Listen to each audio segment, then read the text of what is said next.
1984. 1984. The red Mini is the man who's going to be trying to make a demon start. Who will he follow off the line? And in fact, instead, it is John Strain in number 40 who finds the way through, and Eugene Carroll decides to stay well back out of the way in case some of the lads have a shunt. I think Carroll was unlucky both those times with the draw, the way he got started. I think that the Alpha held him up off the line each time. Now he's going to have to get by all these guys, but Bones is in the lead from Ronayne, from Strain. Nothing between Strain and Ronayne.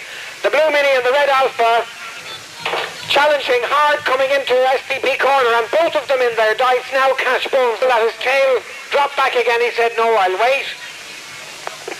Attention competitors, we now have 6 volunteers for the race. Could we have another 2, please? Another 2, please, for this experimental race. Do we want to start in front of the stands? Please, if you could help us, we'd appreciate it. I think it's going to make a move. The Alpha indecently quick locks up everything under braking. Strain gets in beside him on the way down to Duckham. Eugene Carroll, obviously today, not quite in contention, unfortunately. A good time for Dave Miller, 4:09.7. 4:09.7 for Dave Miller, which actually is quicker, I think. Or is it? No, it's David Miller. If it's number 4, it's Mervyn. If it's number 14, it's Dave. Then we've got one of the Looney Moonies. We've got Marty Fagan. We've got Joe Deacon. We've got Frank O'Donoghue, who may be in problems. We've got Richard O'Mahony and the luckless Kevin Sherry, who's selling Weber 40s and full throttle linkage and manifold set for a Golf 1600. It's Mervyn. Dave's up here. This could be the most, well, with the A final apart, this could be the most entertaining race of the day because nobody knows what's going to happen. The cars are completely and utterly unmatched as regards speed, and there could be absolute mayhem when they get into Shell Corner, because remember, the Formula Fords climb over each other at Shell. So what will these saloons do? They'll probably drive over each other. I've got David Miller with me here in the commentary box. Dave, what is going around Shell like in a saloon? I've never done it. I've only done it in a single-seater. Well, most of my racing has been in single-seaters as well, but Shell, with this sort of a line-up here, is very exciting, because what they've done is they've put the fields in the front with the faster cars behind. So, in fact, it's going to be very exciting when they get into Shell. The best bit, I think, is going to be when they come off the tarmac, go down towards Duckham's. Towards Duckham's, which is the very bit we can't see. I think we'll have to drive a few copper nails into those trees and get them on their way. And the bridge is blocking my view. You can see far better for yourselves when I see a heap of brake lights going on. Kevin Sherry's in the middle, Miller's in the lead. Mervyn's in front from Hogarty. There's absolute carnage. Mooney is third. Sherry is fourth with a heap of smoke coming out of the car. Deacon and O'Donoghue are joint last. And that's all we can see as they head for Duckham's corner. It's anybody's race now as they go down towards Duckham's, but it's Mervyn Miller in the lead, in the field, chased by Larry Hogarty. Marty Fagan is somewhere in there to be seen as well, and Sherry has T-boned Hogarty. Hogarty nearly rolls, but he gets it back again. Sherry is all over the country. He's on the grass. He's beside Hogarty again, coming into STP, and both are chasing Miller. Miller's in the lead, of course, but Sherry's going for it to third. Oh, and Hogarty has gone for a huge spin on the grass. He just about collects everything, and he ends up on top of the sandbank on the BMX course. A most spectacular shunt. Sherry and Mooney are on the grass. Sherry's back on the tarmac. Mooney's off on the grass. And the battered Fiat of Carty is coming down here now. Or Hagan, rather.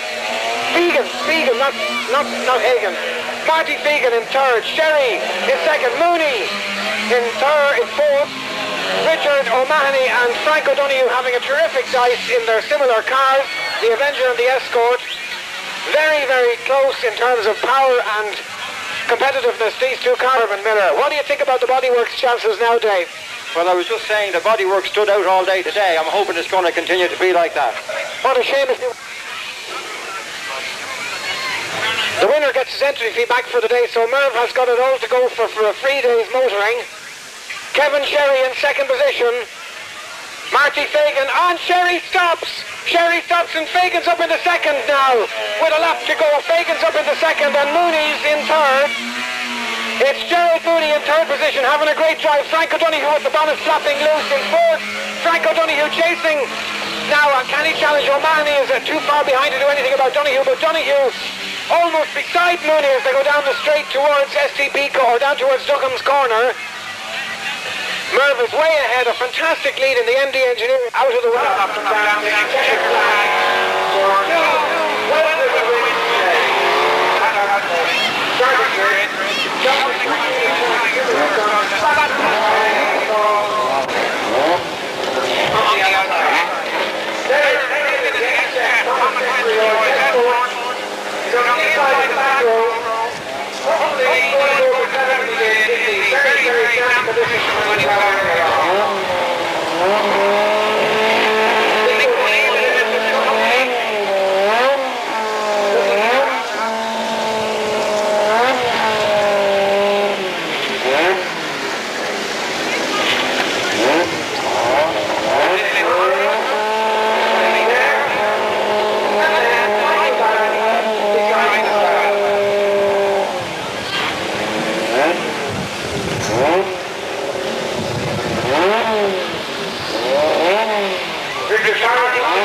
Fred Crawford in the lead this time.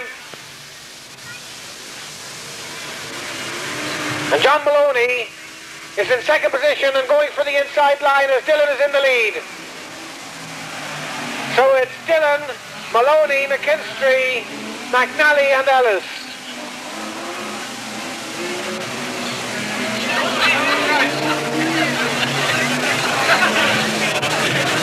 Sounds like a new firm of solicitors. Dillon is still in the lead into Duckham's. McKinstry is putting Maloney under intense pressure. McKinstry is all over Maloney's boot. There's a little bit of a gap. Dillon is opening a marginal gap. I suspect if McKinstry was in there, he'd be having a go at that. In a commanding three-car lead from a hard-dicing Maloney and McKinstry. McKinstry going for the inside under braking at Dunlop, but Maloney has the advantage. Maloney spinning off though, McKinstry pushing him round, almost T-boarding him.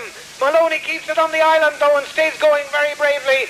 McKinstry being the loser this time out. No damage at all to the car, in fact they may not have touched. A very, very nice bit of driving now and Maloney's going after Dillon. Superb stuff there at Dunlop corner. DP bend. McKinstry marginally quicker into the side as they go onto the fourth straight. The two cars are neck and neck. McKinstry decides to take him under braking. And a fantastic overtaking manoeuvre under braking for Dunlop. Maloney though on the inside not giving up. This is vintage rallycross stuff. And Maloney's challenging again. The two cars are side by side coming into Lodge corner. There's nothing in it. McKinstry very bravely hangs on, but Maloney is side by side with him. And Maloney hangs on to dear life to the lead. Oh, that was some dice there. McKinstry on the outside knew he couldn't get round cleanly, get whatever little bit of advantage is going. But Maloney has now got the bit between his teeth, and I don't think he's going to let McKinstry challenge like that again. Indeed, McKinstry seems to be rather slower going down the straight. Oh, I tell you this, ladies and gentlemen, that was the finest bit of driving I think we've seen here today, and a very, very well-deserved heat win I suspect that the unfortunate McKinstry has got a puncture. The car is crabbing down towards us here on the straight. Give them both a big round of applause, ladies and gentlemen. A fantastic dice there for first and second between Maloney and McKinstry. McKinstry in the end sidelined by a puncture. And if anything, it's McKinstry who's the hero of this run to have managed to complete the lap in those conditions. Mark 1 Escort. 2 anticipated Jimmy's sudden dive onto the brakes there. We might have had 2 very shortened Escorts before your very eyes. So today the Kildare cast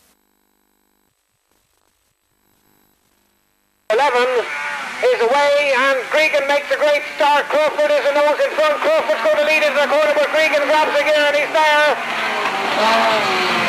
Fred Crawford does it, but Gregan outsmarts him and stays on the inside line, and now Kevin Toomey is challenging Fred Crawford. Fred Crawford, the championship leader, is not getting things his own way today. By Davy Selfridge, and Crawford spins on Duckham's. Crawford spins it all the way on Duckham's, and Selfridge is up in the second position. And Greg Ronayne, or rather Ger Campbell, is up there in third. It's a Minion and Alpha. Talk about David and Goliath. Crawford is down in fourth position. Toomey Crawford is going to get into the thick of things now as well.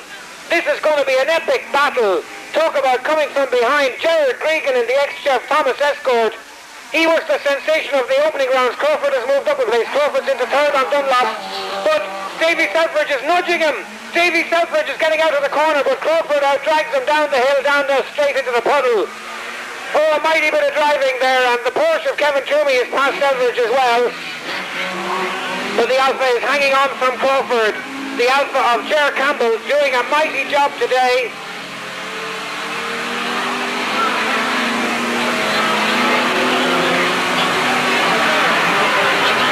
Doing well, only 3 seconds adrift. Now Crawford is up in the second, again chasing Gregan. It all happened on the way down into Duckham's. And Gregan is leading Crawford.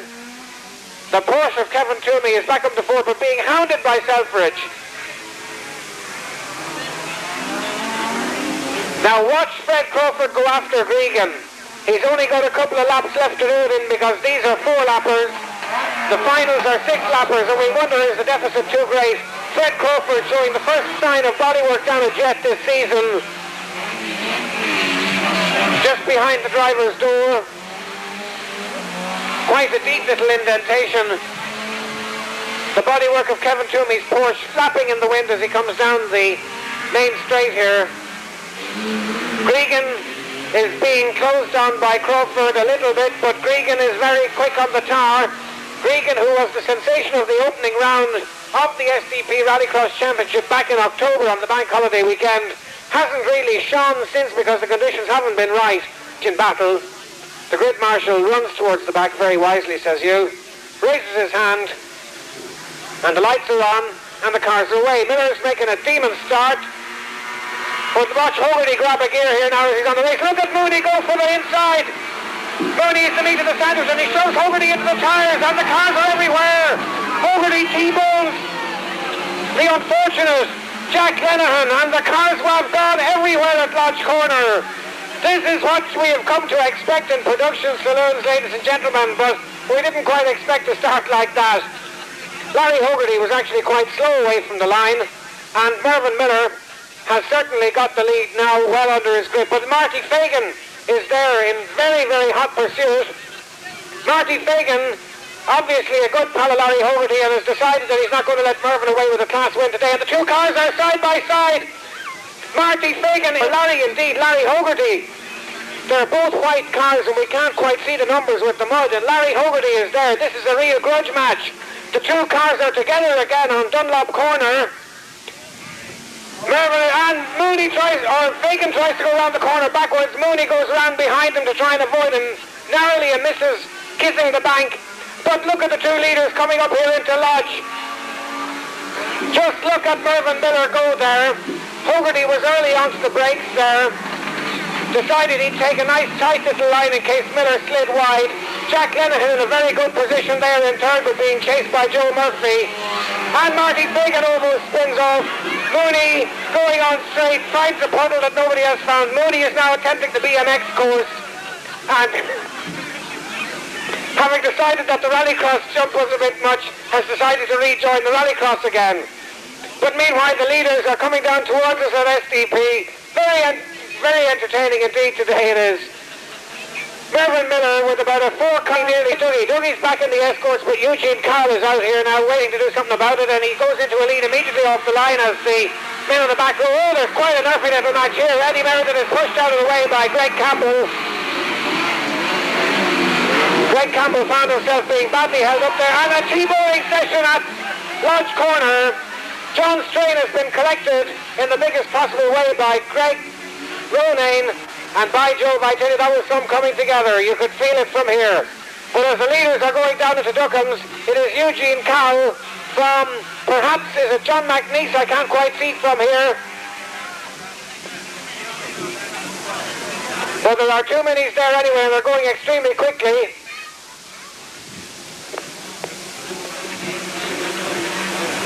Straight, this is going to be an epic ding-dong battle. The other mini out there at the moment, of number 41.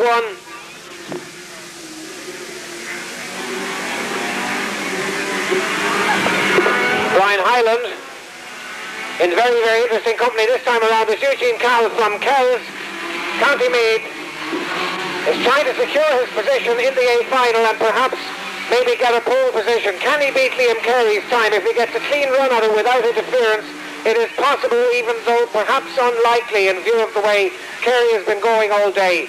It is Brian Highland, that young driver early on it. He has found the BMX circuit and the motocross circuit. The car doesn't really like it, and it's going back to rallycrossing again within a few seconds. So, as Cowell powers away down the Ford Easler, indeed from Concarey, and already the two cars are like nose and tail around Duckham's. Carey's in the lead from Dillon. Dillon has succumbed on Duckham's corner. Carey is first into STP, but Dillon is right up his boot. Philip Armstrong's in. Strong is closing on the Porsche. Armstrong is going for it. Armstrong is going for second position on the braking, and Peake is following through. Oh, there's nothing in this car on the Dunlop corner. Concarey in the lead, exiting safely. Dillon demoted down into fourth, and Peake now dicing with Armstrong. Car second and third. Armstrong's tail sliding out, almost clouding the mini. Peake in the puddle. And Armstrong in second. It's Armstrong's corner at Lodge. The crowd are on their feet. This is epic rallycrossing. Armstrong goes out in the loose. Peake is up into second position. A tighter line on Lodge corner has told very much in favour of Jimmy Peake. This is great stuff we're watching. Concarey is in the lead. Concarey is into, and Richard Dillon retires here in front of us. Concarey is safely in the lead, I would say, but merger. But here we go with Dave Miller trying to outdrag everybody else away from the line. Mooney becoming the meat of the sandwich. Mooney sliding in nicely a second as Miller slides wide, and Mooney takes the lead. Gerald Mooney takes the lead with Michael McNeil's following him through on the inside. David Miller slid out wide, and John Dowling followed suit. No, Liam Carey is going to be outside of him. So there'll be two Carey brothers with Carl in the middle, and McNeilis is on the grass at Dunlop, manages to miss the bank. Miller is now in the lead with McNeilis second, and Mooney going for second, but Mooney not getting it. Mooney now in second position. This is all very good, clean family entertainment. Ladies and gentlemen, nice, gentlemanly sporting behaviour today. Nobody putting anybody off for anything in changing track circumstances, and that's what causes the odd little brush of contact. Mooney's on the inside of Miller, and he takes Miller on STP. We're taking manoeuvre there. Nevin Gibney spins on STP, so Dowling is now in third. I hear the Mooney camp followers squealing with delight. And he's off onto the grass of Dunlop, and Miller, he stays on the island, but Mooney's still moving, using all his autocross experience to the full. The flag is waiting for them, but Miller comes down to take the lead. Meaning B final, it looks like. A very, very mixed front, absolute mayhem, and we're watching now. Good clean start, and already Ron Hudson's going for the outside. Hudson's well up, but Gregan's going for the inside, and it's anyone's corner at Lodge. McNeese is in second behind Toomey, and Gregan is up in the third, and Hudson is off into the boondocks. Hudson is off into the boondocks, and I think the two cars might have just touched a little bit there. One of these things that happens on Lodge corner, the first time away from the line. Very determined piece of driving there by Gregan to get up in the second position. And indeed he's third because McNeese is in second. What am I talking about? McNeese is chasing Toomey's Porsche. Kevin Toomey is in the lead. The Motorcoff executive responsible for Zeta tractor sales here, driving the Porsche with a standard engine but lightened body. Now look at Dunlop corner. Kevin Toomey gets very, very sideways, scrubs off a bit of speed, but so does Gregan. McNeese, though, is the man, I think, to exit the corner with the most advantage because he's gained a little bit on Toomey, if anything. Toomey early onto the brakes, no dramatics here. And now John McNeese in a very good second position. The minis are coming up through the field now, you'll notice, Dougie. Tommy McLaughlin regard Dunlop as the bogey corner because that is still very slippy up there in that shower rain. And Gregan just proves the point. And he spins up out of the way of the rest just about. Tommy McLaughlin now coming up with the fourth position. And look at the gaggle of cars at the end of the field. Look at Gregan weaving from side to side. Almost putting Hudson off. And McLaughlin hangs on in there. That was a silly manoeuvre by Gregan. He threw it all away, out onto the loose.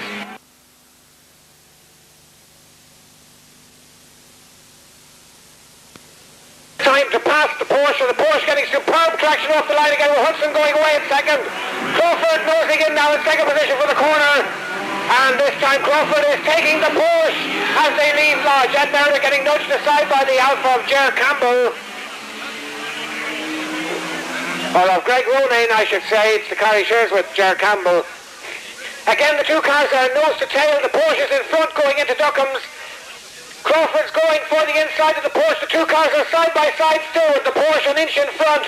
And the Porsche takes the lead again going into STP corner. But Crawford's on the inside of the... Oh, that was some overtaking manoeuvre there around Duckham's. Fred Crawford was all over the Porsche. There was nothing that Dylan could do about it, but he hung on in there. And it says something for the man that he was still in front at STP. This is really exciting stuff. Ed Meredith now getting a great run back up in fourth position again, but being hounded by Greg Ronayne in the Alpha. Away by at Dunlop. Can he find it? He's back again in the lead with Kerry in second position and Mark Renison in third. We do wish Mark Renison better luck than he's enjoyed to date. And look at Kerry go by. Gregan on the inside, completely on the grass. Everybody else driving on the tar. Kerry actually go now. Now that he's got the whip hand, he has really shown a clean pair of heels to Gerard Gregan. Gregan throwing the car sideways with abandon, and it's very, very seldom that we see Kerry put a wheel on the grass at Dunlop or anywhere else, but that will show you how quick he's going.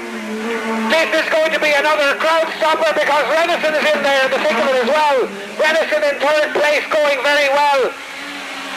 But look at Ivor Murphy. Ivor Murphy to be that close to the leaders in a car like that is just some performance, and as the Saab and the Escort of Alan O'Leary and Derek O'Leary respectively battle it out, we see the Miller Fiat being pushed into the paddock. Obviously severe trouble. Jimmy Travers has got down to 4:31 and Dave Miller to 4:33.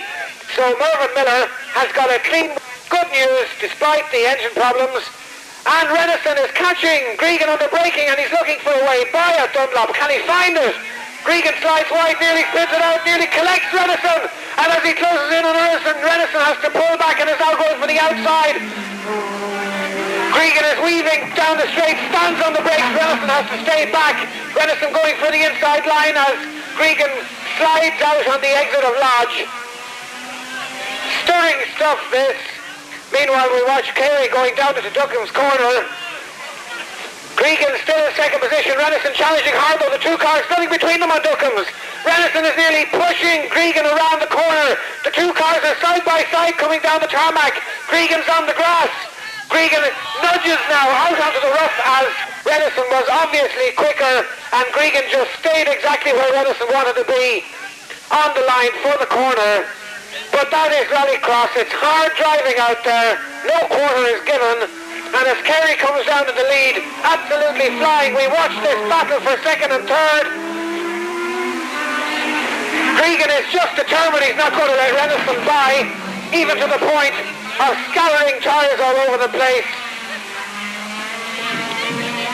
Again, as Con Kerry wins Dunlop corner, Renison on the inside, Gregan on the outside, Gregan coming over to try and close the door, and it's a straight drag down to the line. It's anybody's night, and it's just Gregan. It is just Gregan by half a wheel. At the fastest timed run on the first run, on pole position, and they're away. Maloney getting the drop, Maloney closing the door on Kerry. Farrell on the outside leading the class at the moment, but Seamus Murphy going for the inside now.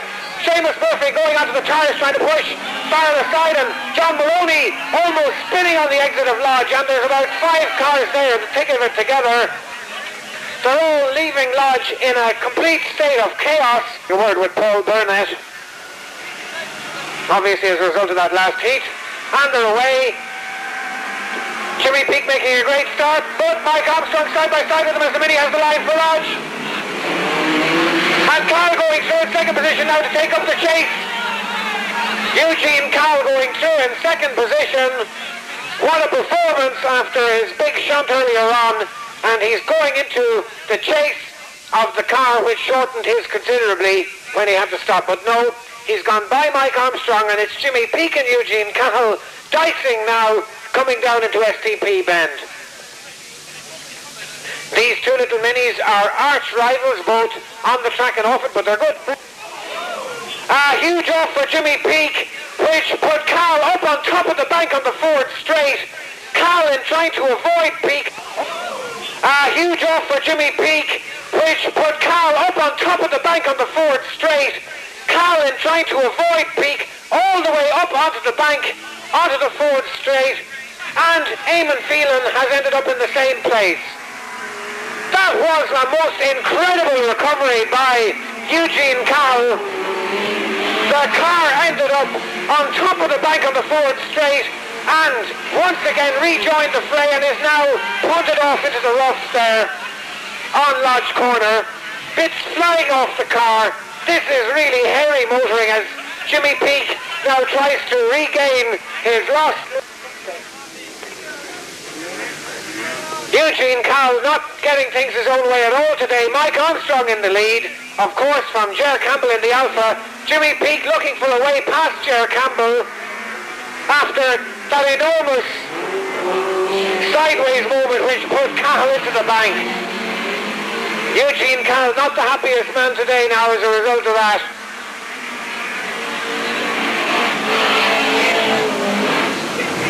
Eugene Carl unfortunately forced to retire, and now Jimmy Peake leading Ger Campbell home to win. Put your hands together, ladies and gentlemen, sir, for a survivor in the hands of Jimmy Peake. Very nearly not there at all. Another retirement in Mike Armstrong, and it's going to be, oh well, Mike... Sorry, Dougie says Mike limped around. I'm maligning the gentleman. So Mike was third and Eamon Phelan is fourth, and they're coming down all the time. The quick men are coming down. In the final run now, we're going to have a bit of... It's the first bit of hairy motoring we've seen all season, really. Guys on top of banks and that sort of thing. What did you think? What did you think of that one? Oh, I think Dougie time will. But John Farrell actually moved before the lights went on, and I wonder did they actually spot that?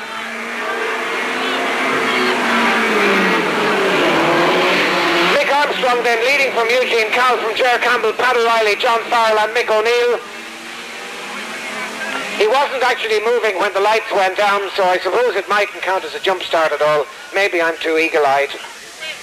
But as they're way down at Duckham's Corner, it's now Carl who has got in the lead. Eugene Carl making up for his earlier disappointments, now leading the C final from Mike Armstrong in the Chevette, Ger Campbell in the Alpha, Pat O'Reilly in the Porsche engine Volkswagen, and John Farrell in the Tara Joinery Esco Wind, a legacy of the earlier damage in that finish line shunt. And we wonder, will it affect his driving during this heat, because it's flapping in the wind going along the Ford straight. Look at Pat O'Reilly, John Farrell almost getting lost in O'Reilly's dust as the leaders come down towards us here. Now Mike Armstrong definitely in trouble. Mike throwing and flat Pat driving by him as if he was stopped. John Farrell now going through over the bumps with Mick O'Neill in close attendance. Mike Armstrong then going on to retire. And we've got Eugene Carl Carl's car has collapsed onto the ground at Lodge Corner. We saw a heap of sparks as the car ground to a halt, and he's off safely, leaving Ger Campbell into the lead. Obviously the damage from earlier on was too much to sustain, and the bumps of this very, very bumpy rallycross circuit just too much. These cars. Anyway, look at Mark Renison there doing his practice starts, warming up his tyres. He quite rightly said on the straights, but he certainly was quicker on the rough. And Renison, this bright new hope of rallycrossing, certainly has set it down for everyone. He's even put Fred Crawford on notice of his intentions, because he's done a 3:48 in the unofficial invitation race just a few minutes ago. So now the grid marshal runs towards the back of the grid. We've got a full complement. Jimmy Peake is there on the back row. So is David Fraser and Nigel Allen, and it's John Maloney away from the line with Jared Gregan in the lead, Renison beside him, and now it's Gregan and Renison, with Renison choosing the long way around, and Renison cutting off Maloney very, very neatly for second place. Nigel Allen taking up the rear now in a very rough Lodge Corner. And the two cars are side by side. Gregan and Renison are side by side going down towards Duckham's Corner. Gregan is in the lead though, going around the corner. Renison's on the inside. Renison's back in front. Gregan nearly spins off onto the rough. The two cars nudge together up onto the tar, and it's Renison in front. A superb late manoeuvre for STP Corner. It looks as if he stopped dead, and Maloney is there on the grass. 2 weeks on the grass. Gregan is pushing him off. Gregan noses back in front under braking. Maloney goes for the inside. Watch Maloney now as Gregan goes wide. Gregan is trying to push Maloney onto the rails. Watch them down the straight as Renison leads. Gregan is in second position and Maloney's challenging hard. David Fraser third. Look at that for braking from these two cars. This is incredible stuff. Jimmy Peake, the meat in the sandwich between these two very fast escorts at the rear of the field. Oh, we're in the hunt now that Renison is in front. Look at Maloney on the inside of Peake, and Maloney's just in front scrambling for brakes, but Peake's on the inside again, and the two cars are side by side going down towards Duckham's. Oh, this is epic stuff. And if so, that would be really exciting. Maloney nearly throws the car with abandon as Peake. But it's still Maloney's race for third place. Peake can't just get by him on the straight. Renison is back in control again. You can hear the power of the engine again coming down towards us. I think he was just deciding to play it canny and take it easy for a lap.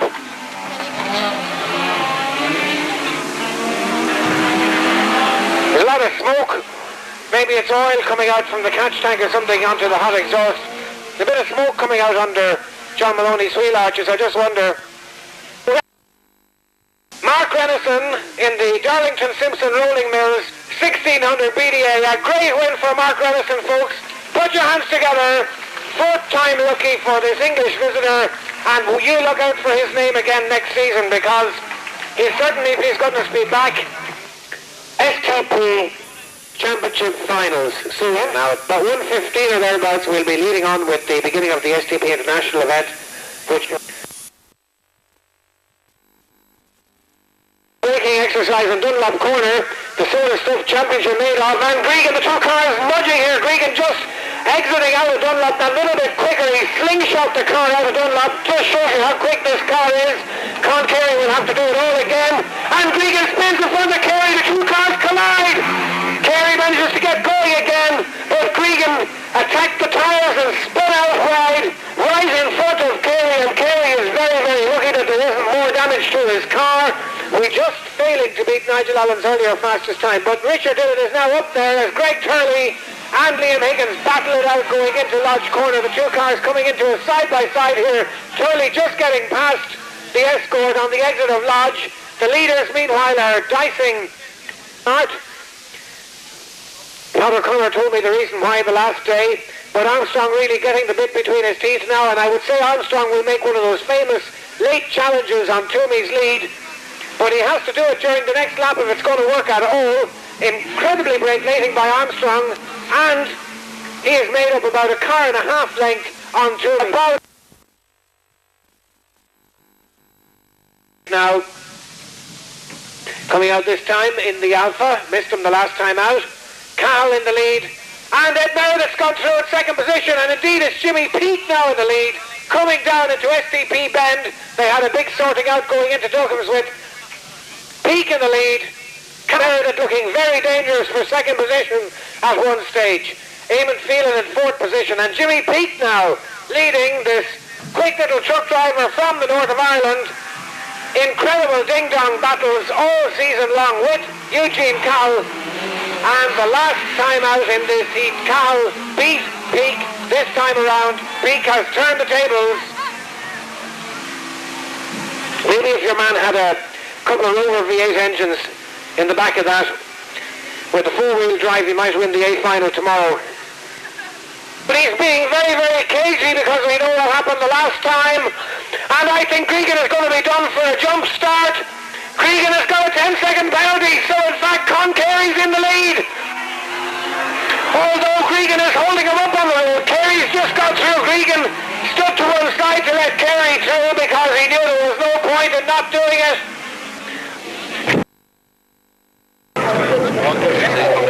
That's all right, no problem. No problem. Yeah, no, no, no.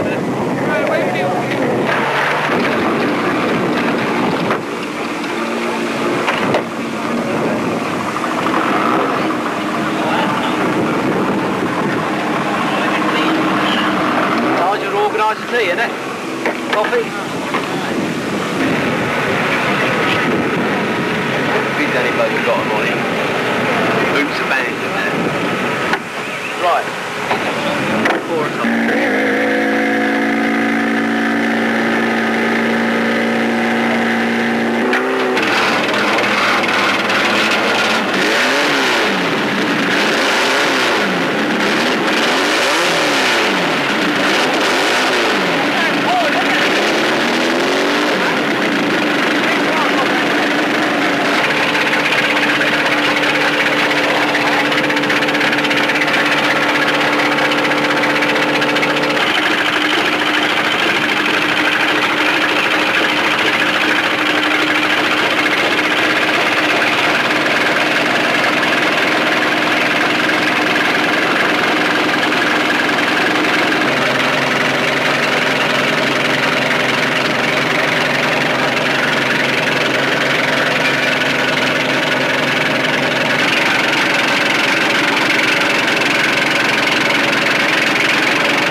guess when you don't know what to do.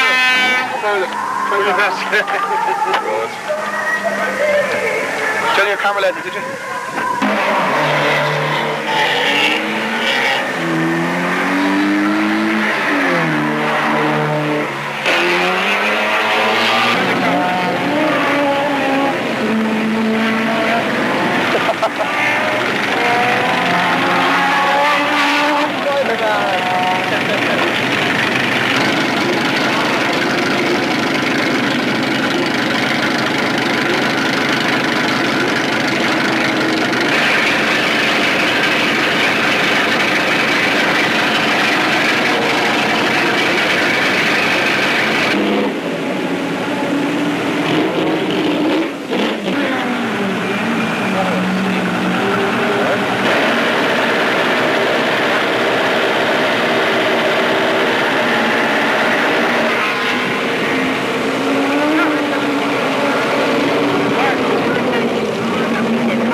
The lead from Dave O'Connor. Michael Devlin in the Rover-powered Escort has now got out in front of the field and looks as if he's going to walk away from the rest. Spins and rolls, of course, accepting. What do you think, Doug? Yeah, I think you're a mechanical bit of ingenuity to squeeze it in there into the Escort body, but I'd say, he nearly did the power, and look at that, he's using the inside up on top of Gordon.